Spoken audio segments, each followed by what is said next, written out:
Hello students, आज हम देखेंगे OCM में barriers of effective communication. Barriers मतलब क्या, रुकावट क्या आ सकती है, क्या एज अ हर्डल्स हो सकते हैं, बीच में क्या आ सकता है, कम्युनिकेशन कम इफ़ेक्टिव नहीं हो पाएगा। The effectiveness of communication depends on the intelligence and loyalty of the officers and employees. Communication कब इफ़ेक्टिव होगा? जब ऑफिसर्स एंड एम्प्लॉयज़ ऑनेस्ट होंगे और इंटेलिजेंट होंगे।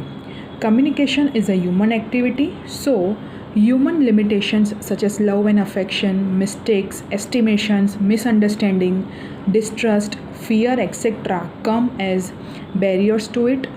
सच barriers can be as follow. ये एग्ज़ाम पॉइंट ऑफ व्यू आपका important question है, तो इसको ध्यान से समझना। लैक ऑफ प्लानिंग, अगर प्लानिंग प्रॉपरली नहीं होगा तो आपका कम्युनिकेशन भी सक्सेसफुल नहीं हो पाएगा। If the order of informations is not planned, sender will give wrong, unclear and incomplete informations. कौन से समय क्या कम्युनिकेशन देना है, क्या ऑर्डर देना है, क्या इंस्ट्रक्शन देना है, वो ही क्लियर नहीं है तो जो भेजने वाला होगा मैसेज वो गलत मैसेज भेजेगा, क्लियर मैसेज नहीं भेजेगा और पूरा मैसेज नहीं भेजेगा। फॉल्टी ट्रांसलेशन, फॉल्टी मतलब गलत, ट्रांसलेशन मतलब अगर किसी और लैंग्वेज में या फिर किसी और लैंग्वेज में समझना है, फिर उसको किस तरह से अंडरस्टैंडिंग करना है, अगर वो ही गलत है तो कम्युनिकेशन सक्सेसफुल नहीं हो पाएगा। Employees working at middle level receives messages from the top level.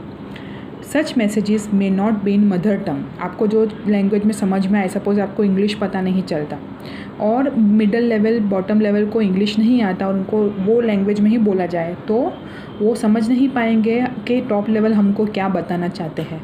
After analysing this informations are send to bottom level, तो मिडल लेवल क्या करेगा, वो समझने की कोशिश करेगा, उसको ट्रांसलेट करेगा, उसको इंटरप्रेट करेगा और फिर वो बॉटम लेवल को बताएगा। टॉप लेवल मिडल लेवल तक पहुंचाता है, मिडल लेवल बॉटम लेवल तक पहुंचाता है। तो अगर मिडल लेवल को इंग्लिश समझ में नहीं आता तो वो किस तरह से इंटरप्रेट करेगा, अल्लाह ही जानता है, ठीक है।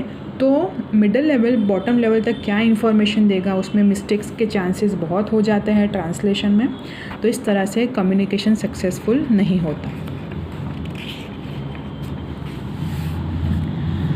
Unclear messages.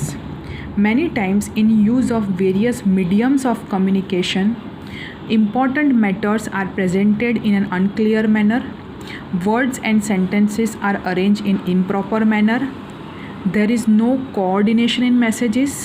As a result, such messages are failed to give clear understanding to the receiver. Thus, it obstructs communication process. कभी कभार क्या होता है, हम आधी इन्फॉर्मेशन देते हैं, फिर आधी इन्फॉर्मेशन लिख के देते हैं, आधा फ़ोन पे बताते हैं, कुछ वर्ड्स एंड सेंटेंसेस को भूल जाते हैं, कुछ गलत लिख देते हैं, तो कोई कोऑर्डिनेशन मेल मिलाप नहीं होता मैसेजेस के बीच। तो इसलिए हम जो मैसेज रिसीवर को पहुंचाना चाहते हैं वो हम पहुंचाना नहीं चाहते, वो नहीं पहुंचा पाते और इसलिए कम्युनिकेशन प्रोसेस आपका रुक जाता है, अटक जाता है। Unclear assumptions, many messages depend upon guesswork and assumptions. If these are not clarified while transmitting messages, there may be change in their meaning and importance. कुछ मैसेजेस होते हैं जो गैसवर्क और अजम्पशंस पे डिपेंड होते हैं। अगर कुछ अज्यूम करना होता है, कुछ गैसवर्क करना पड़ता है, तो अगर वो मैसेज पहुंचाते समय रिसीवर के तक वो अजम्पशन बोलना हम भूल गए तो भी उसके मीनिंग में चेंज हो जाएगा और उसका इम्पोर्टेंस जो है वो रहेगा नहीं और गलत इन्फॉर्मेशन रिसीवर को मिलेगा। टाइम का shortage, many time decisions are taken on the basis of informations. After getting informations it is to be implemented. If informations are not available on time, then there is no meaning of it. Effectiveness of communication decreases. कभी कभार क्या होता है कि हमें time के हिसाब से चलना पड़ता है। पहले क्या कुछ इन्फॉर्मेशन लेना होता है और फिर उसको अमल में रखना होता है। तो अगर हमें इन्फॉर्मेशन टाइम पे नहीं मिलेगी तो हम उस पर काम भी नहीं कर पाएंगे, ठीक है। और कुछ टाइम के बाद मिलेगी तो टाइम के शॉर्टेज की वजह से ऐसा भी हो सकता है कि हम वो काम जल्दी जल्दी में गलत कर दें। तो इसलिए इफ़ेक्टिवनेस कम्युनिकेशन की कम हो जाएगी। ओवरबर्डन होता है कभी कभार। In big industries there is a constant and continuous exchange of communication. If information is transmitted and received by someone who may be overburdened, then instead of maintaining preciseness of information, he will refer to perform his functions. In such situation, if information is not transmitted in proper place, its purpose fail. तो बड़े enterprise में, बड़ी company में क्या होता है कि बहुत सारा कम्युनिकेशन होता है, ठीक है। तो कभी कभार क्या होता है कि हमें अपना काम बताने के हमारे काम बताने के लिए हमको इतना फोर्स किया जाता है कि आप जल्दी काम करो, आप ये काम करो, आप वो काम करो। तो उसके चक्कर में हमें मेल मिला है कम्युनिकेशन के थ्रू, वो ईमेल भी नहीं पढ़ते, हम फ़ोन भी नहीं रिसीव करते, या फिर कोई बुक में इंफॉर्मेशन दी है वो भी हम देखना मुनासिब नहीं समझते, क्योंकि हमें काम कंप्लीट करना है। तो इस तरह कम्युनिकेशन का पर्पस सॉल्व नहीं होता। तो अगर कुछ इम्पॉर्टेंट इन्फॉर्मेशन हमसे स्किप हो जाए तो फिर क्या होगा कि हम वो इन्फॉर्मेशन स्किप करके जो भी डिसीजन लेंगे या जो भी काम करेंगे वो गलत भी हो सकता है, ठीक है। फिर क्या है, ignorance towards messages. Many times higher managers or bottom level employees remain inattentive and careless regarding messages. Therefore, company does not get correct information. Hurdles in communications are created if messages and information are ignored. कभी कभार क्या होता है, over confidence में, self confidence में, या फिर हमारा अटेंशन नहीं होता, या फिर हम केयरलेस हो जाते हैं, हम मैसेजेस को पढ़ते ही नहीं हैं, हम ध्यान से सुनते ही नहीं हैं, ठीक है। तो उस केस में भी जो इन्फॉर्मेशन हमें मिलनी चाहिए, मैसेज मिलना चाहिए, वो नहीं मिल पाता और कम्युनिकेशन इफ़ेक्टिव नहीं होता और हर्डल्स आते हैं, रुकावटें आती हैं अगर हम सही टाइम पर मैसेजेस और इन्फॉर्मेशन को नहीं ले पाते। इम्प्रॉपर सिलेक्शन ऑफ मीडिया, जो मीडिया है वो इम्प्रॉपर है। Specific mediums are select to send and receive the informations. If this mediums are not selected properly then barriers to communication are created. अगर हमने लिखने की बजाय एक इंस्ट्रक्शन देना हो, स्ट्रिक्ट फॉलो करवाना हो, तो हमें लिखकर नोटिस बोर्ड पे लगाना चाहिए, पर उसकी जगह हम क्या करते हैं, हम फ़ोन पर बोल देते हैं, ठीक है। तो वो क्या हुआ, मीडिया का इम्प्रॉपर सिलेक्शन। मतलब मीडिया मतलब क्या, जिस मोड से, जो ज़रिए से हम मैसेज पहुंचाना चाहते हैं वो ज़रिए से हमने मैसेज नहीं पहुंचाया, ठीक है। तो उस केस में भी इंफॉर्मेशन को लाइटली लिया जाता है और कोई तो सुनता ही नहीं है और इसलिए कम्युनिकेशन फेल हो जाता है। डिस्ट्रस्ट एंड फियर, विश्वास नहीं होता, डर लगता है। In any organisation where there is an atmosphere of distrust and fear, every message is pursued with doubt.